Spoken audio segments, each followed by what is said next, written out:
सिद्धांत जन्मजात, निरपेक्ष और समय सिद्ध है। इसमें ये अधिकार जो व्यक्ति को दिए गए हैं ये प्रकृति की देन है। प्राकृतिक सिद्धांत का मतलब प्रकृति की देन है। दूसरा है, इसमें जो हमने इन सिद्धांतों का अध्ययन किया, आलोचनाओं का वर्णन किया और महत्व का वर्णन किया। दूसरा है अधिकारों का वैधानिक सिद्धांत।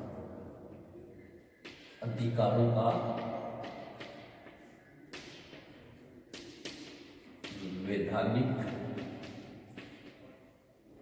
अधिकारों का वैधानिक सिद्धांत। अधिकारों का जो वैधानिक सिद्धांत है वो ये कहता है कि अधिकार राज्य या सरकार द्वारा दिए जाते हैं। तीसरा है अधिकारों का ऐतिहासिक सिद्धांत। अधिकारों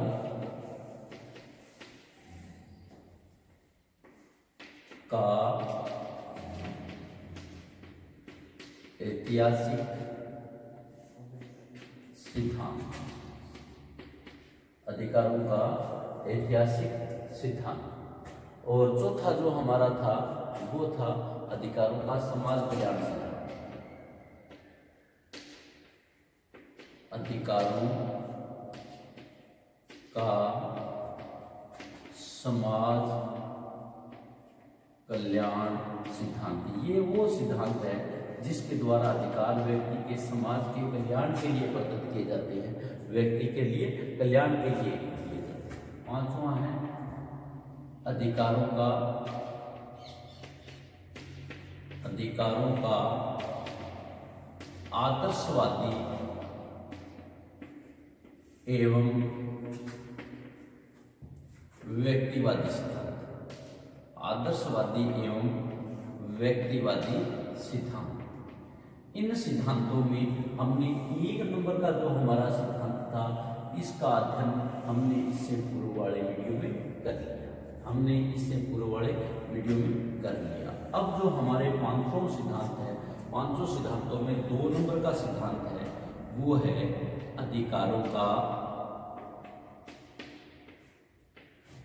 वैधानिक सिद्धांत। वैधानिक सिद्धांत जिस प्रकार से हमने अध्ययन किया, प्राकृतिक सिद्धांत का मतलब जो प्रकृति द्वारा प्रदत्त है, ऐसे अधिकार जो प्रकृति ने हमें दिए गए हैं, प्रकृति से हमें मिले हैं, वो सारे के सारे सिद्धांत क्या है? प्राकृतिक सिद्धांत है। और जो सिद्धांत हमें राज्य और सरकार ने कानून की दृष्टि से लिए हैं वो हमारे क्या है? अधिकारों के वैधानिक सिद्धांत है। अधिकारों का वैधानिक सिद्धांत। अधिकारों के वैधानिक सिद्धांत की बात करते हैं, ये सिद्धांत प्रकृति के ठीक विपरीत है। यह सिद्धांत अधिकारों का वैधानिक सिद्धांत है, ये प्राकृतिक सिद्धांतों के ठीक विपरीत है कि प्रकृति का मतलब प्रकृति से मिले हैं और वैधानिक मतलब राज्य और सरकार से लिए हैं। इसके अनुसार वैधानिक सिद्धांत के अनुसार, इसके अनुसार प्रकृति या स्वाभाविक नहीं वरना कृत्रिम है। ये अधिकार ये कहते हैं कि प्रकृति स्वाभाविक नहीं है, कृत्रिम है। अधिकार राज्य की इच्छा और कानून के परिणाम होते हैं। एक व्यक्ति के केवल वे ही अधिकार हो सकते हैं जिसे राज्य मान्यता प्रदान करता है।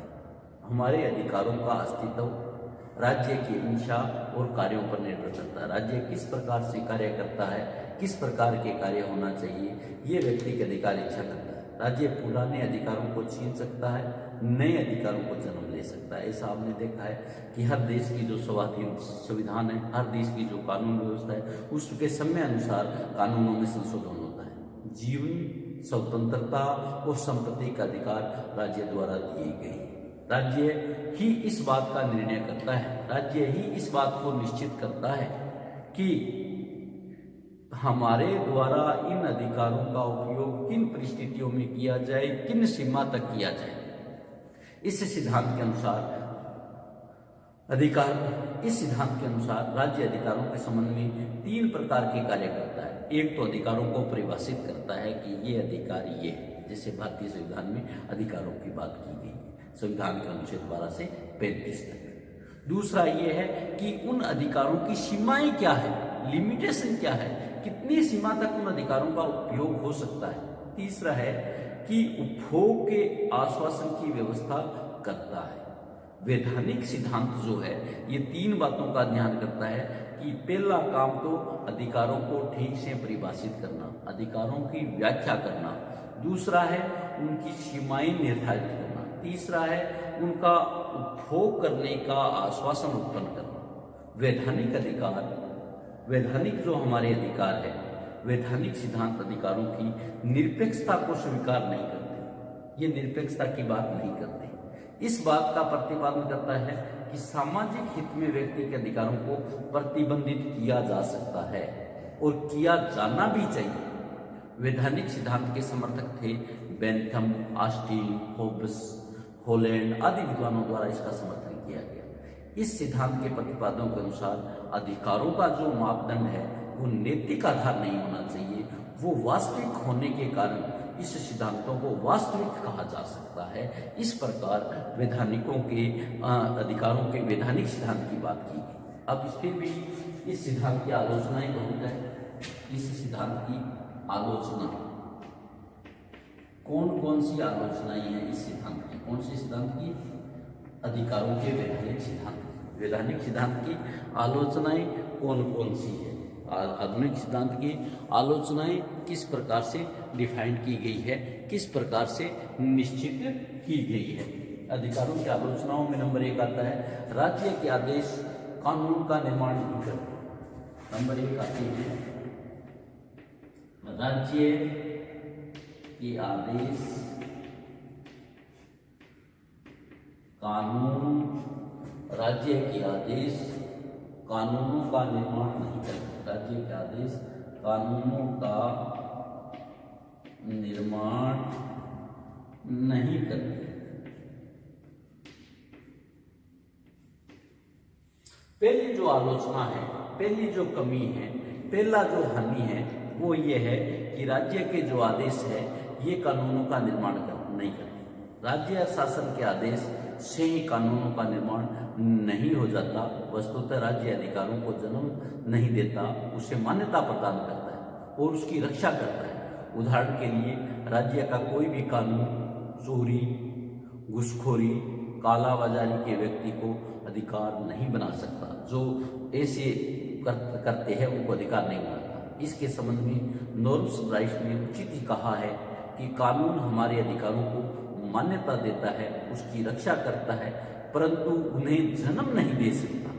अधिकारों को कानून का स्वरूप दिया जाए या न दिया जाए ये अलग अस्तित्व है, ये अलग बात है। नंबर 2 राज्य निरंकुश और स्वेच्छाचारी हो जाएगा। राज्य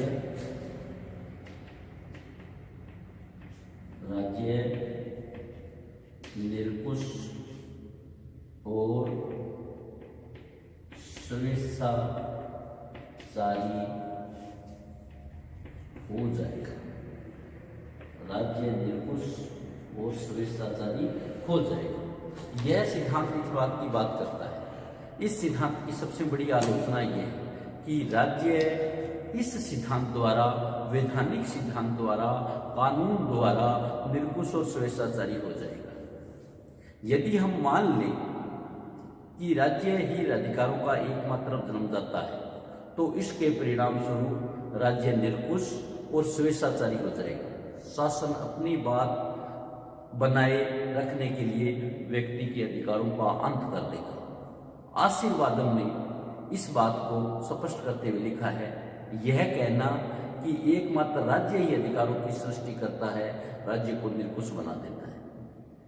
यदि सभी अधिकार राज्य द्वारा दिए जाने लगे तो राज्य एक विशाल द्वितीय कारों प्रकट होने लगेगा। ऐसी स्थिति में व्यक्ति राज्य की कठपुतली मात्र रहकर बनकर रह जाएगा। वह हर बार हर प्रकार की सुविधा के लिए राज्य की ओर मुंह ताकेगा और उसकी अपनी कोई स्वतंत्र सत्ता नहीं बचेगी। तीसरा है कानून अधिकारों का उचित आधार नहीं। तीसरी जो आलोचना है, कानून अधिकारों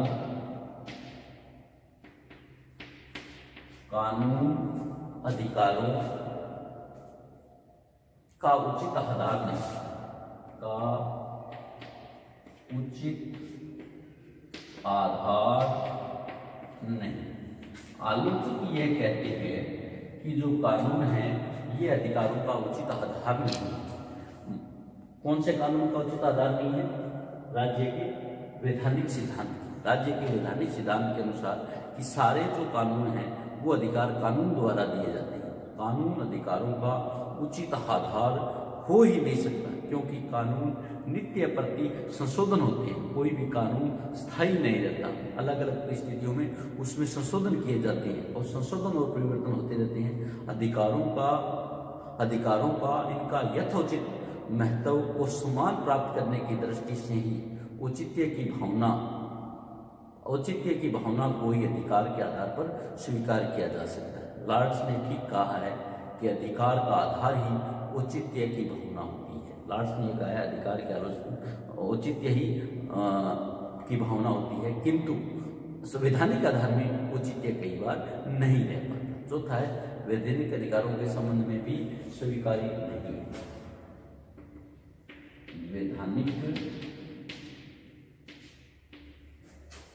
वैधानिक अधिकारों के संबंध में भी स्वीकार है। वैधानिक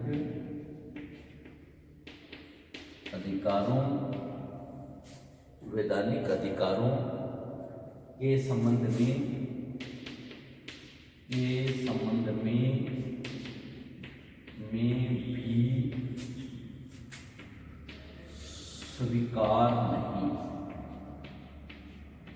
स्वीकार नहीं।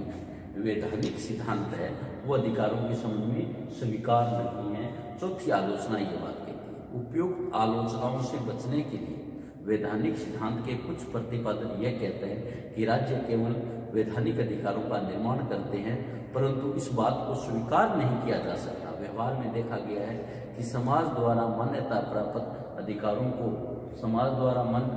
अधिकारों को राज्य द्वारा स्वीकृत किया जाता है। इसके अतिरिक्त जैसा कि प्रोफेसर हागिस ने कहा है कि विधि का किसी समय जो स्वरूप है और जो होना चाहिए, यह उन दोनों के बीच सदैव अंतर रहता है।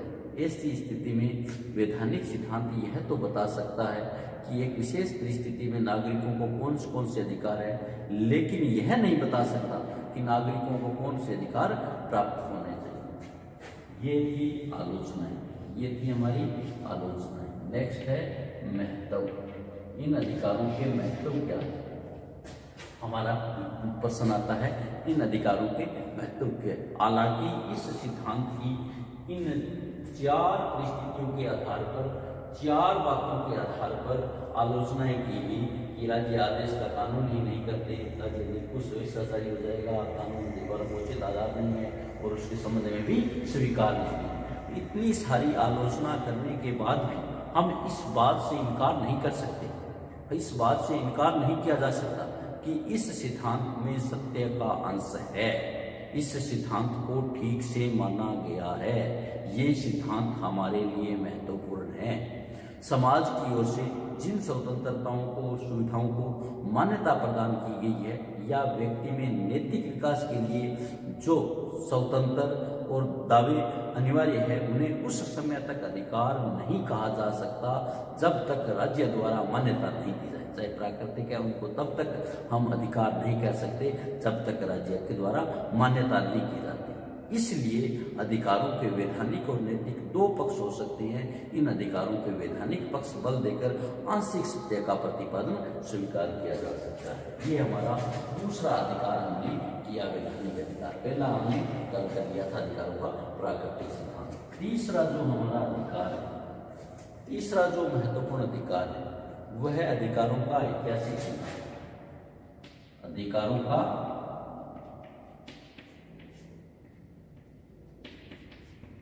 ऐतिहासिक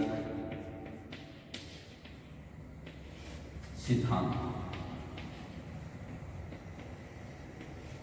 जिस प्रकार से हमने अधिकारों के प्राकृतिक सिद्धांत की बात की, अधिकारों के वैधानिक सिद्धांत की बात की, प्राकृतिक सिद्धांत जैसा कि नाम से संबंध है, प्रकृति द्वारा प्रदत्त है।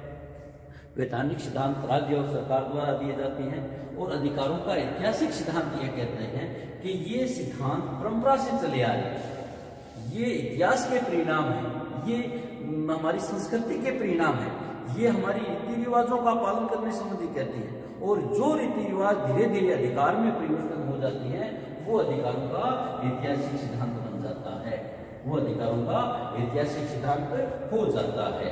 वो अधिकारों का क्या हो जाता है? ऐतिहासिक सिद्धांत। जो परंपराएं, जो रीति रिवाज अधिकार बन जाते हैं, वो अधिकारों का ऐतिहासिक सिद्धांत हो जाते हैं। इस सिद्धांत के अनुसार अधिकार इतिहास के परिणाम होते हैं। वर्षों से जिन रीति रिवाजों का पालन कर रहे हैं वे रीति रिवाज अधिकार के रूप में परिवर्तित हो सकते हैं।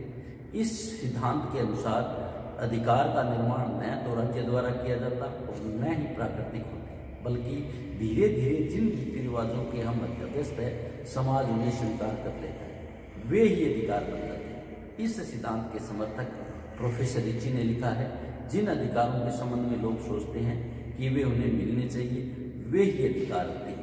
जिनमें वो अभ्यस्त है या जिनके संबंध में सही या गलत उनकी धारणा होती है, वे उन्हें कभी प्राप्त नहीं होती।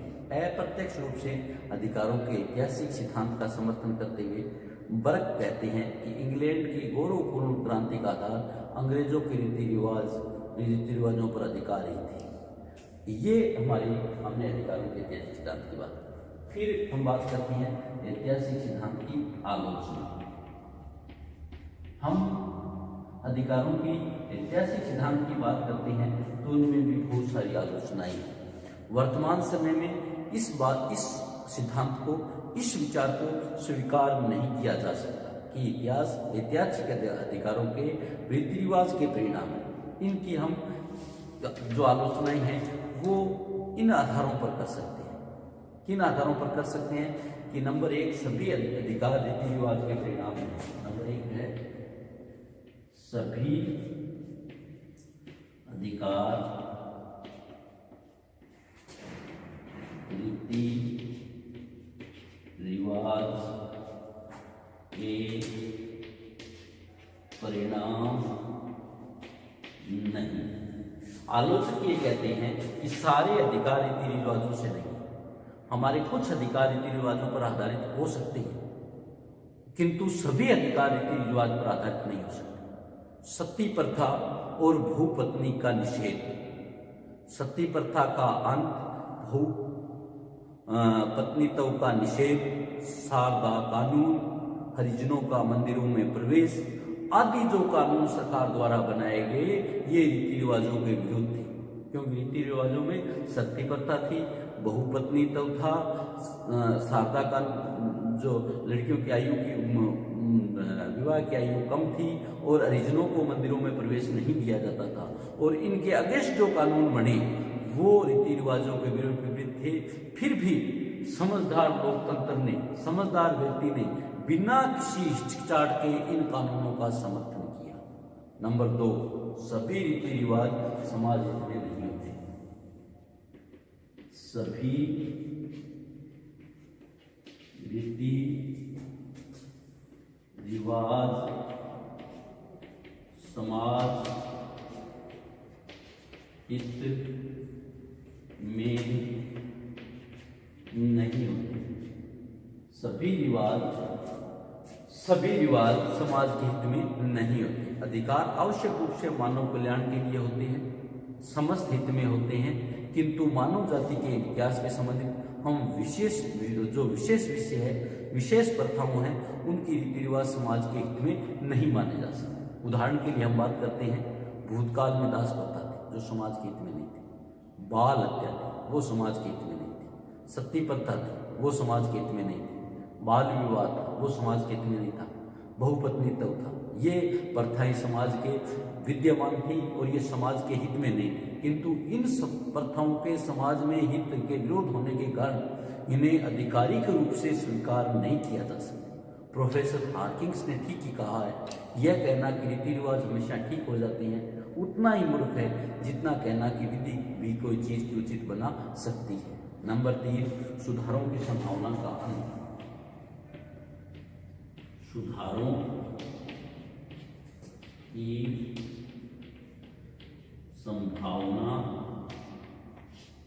का अंत। सुधारों की संभावना का अंत। यदि इस सिद्धांत के आधार पर प्रथाओं को विकसित रूप को ही अधिकार मान लिया जाए तो सुधारों की संभावना का अंत हो जाता है। यदि भूतकाल में शिक्षा और विदेशी यात्रा का रिवाज नहीं था, इसका मतलब ये नहीं था कि हम स्पुतनिक युग में उपमंडक बने रहे, हम वैसे के वैसे बने रहे, ऐसा नहीं हो सकता। पहले नहीं था तो हम एक जगह बैठे थोड़ी रह सकते थे, हमें जाना था, हवाई यात्राएं नहीं थी, तो इसका मतलब ये आलोचनाएं। नेक्स्ट आता है महत्व। नेक्स्ट आता है महत्व। हम उपयुक्त आलोचनाओं को करने के बाद भी इस बात से नकार नहीं सकते कि इस सिद्धांत का सत्य निहित है। आलोचनाओं के होते हुए भी इस सिद्धांत में यह सत्य निहित है कि व्यक्ति के अंदर अनेक रीति रिवाजों और परंपराओं पर आधारित है, कि व्यक्ति के अंदर अनेक अधिकार है, वो रीति रिवाजों और परंपराओं पर आधारित है। थैंक यू, धन्यवाद। बाकी हम कल करेंगे। हमने आज तक 3 सिद्धांतों का वर्णन कर दिया। अधिकारों का प्राकृतिक सिद्धांत, अधिकारों का वैधानिक सिद्धांत। हमने ये एक जो टॉपिक था ये तो पहले वाले वीडियो में कर दिया, और आज हमने ये 2 अधिकारों की बात कर दी, अधिकारों का वैधानिक सिद्धांत और वैधानिकों का ऐतिहासिक सिद्धांत। ये 2 सिद्धांत हम आगे वाले वीडियो में करेंगे। Thank you. मास्क का प्रयोग करें, 2 गज की दूरी बनाए और घर पे पढ़ते रहें।